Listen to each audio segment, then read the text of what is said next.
Watu wengi wapo kwenye comfort zone, lakini hawajijui kama wapo kwenye comfort zone. Comfort zone ni hali ambayo mtu analizika na maisha, anaishi kwa uzoefu, kwa mazoea, lakini pia anakuwa ana changamoto yoyote. Yaani au mazingira yanamfanya yeye asiwe na changamoto yoyote. Hiyo ndio comfort zone.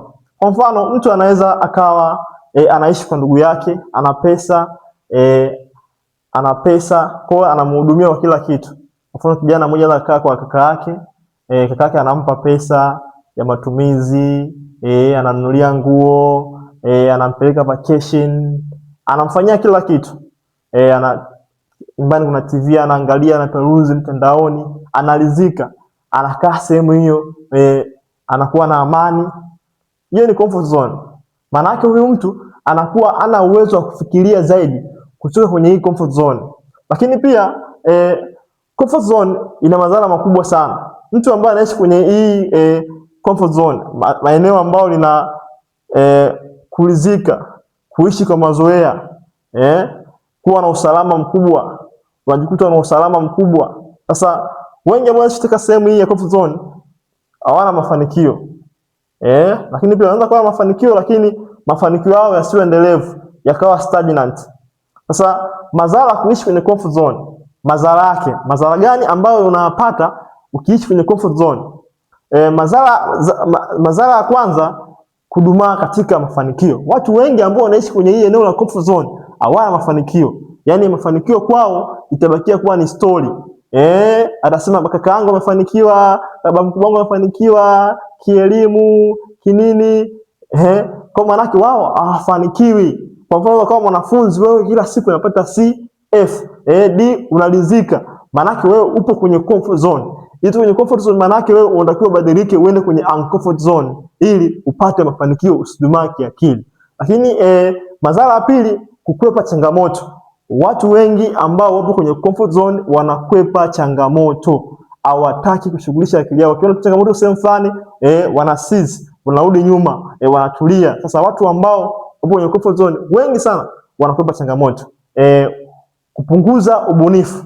Sasa watu ambao wapo kwenye comfort zone wengi si wabunifu. Hata kama mfanyabiashara hawezi kuwa mbunifu, akiwa mwanafunzi hawezi kuwa mbunifu, maana yeye ameridhika na hapo alipo. Yaani alichopata anaona kinamstahili. Hawezi kuendelea ukiwa si mbunifu. Kwa hiyo madhara mengine, kuongeza hofu ya mabadiliko. Watu wengi ambao wapo kwenye comfort zone, mazingira ambayo wanajifeel wapo comfortable, manake wanakuwa na hofu ya mabadiliko. Watafanya mabadiliko, wanasema nitafeli, nitafanyaje? Kwa mwisho wa siku hawezi kufanya hiyo issue, kufanya kazi, kujaribu, kuchukua riski, hawezi. Maana ipo kwenye comfort zone.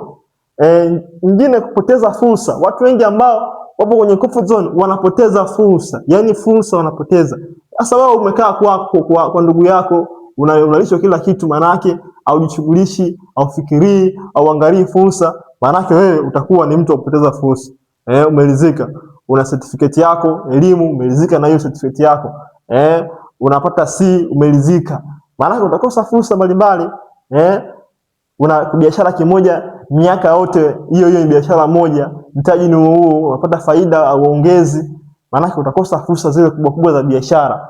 And then kuzuia maendeleo binafsi. Watu wengi ambao wapo kwenye hii comfort zone, maendeleo binafsi hayaendelee. Yaani kufanikiwa kwao kifedha, hawawezi kufanikiwa kifedha. Watakuwa na maendeleo lakini ni kawaida sana, loko sana. Lakini hili ufanikiwe kutoka kwenye comfort zone, inahitaji uamue binafsi. Na mimi nitakuombea, nitakutia moyo, nitakuwa kutia moyo utoke kwenye eneo la comfort zone. Hili eneo ni hatari sana. Ni eneo ambalo linakufanya usifikirie, lakini pia ni eneo ambalo wewe unakuwa kiuchumi, wanasema retarded economically.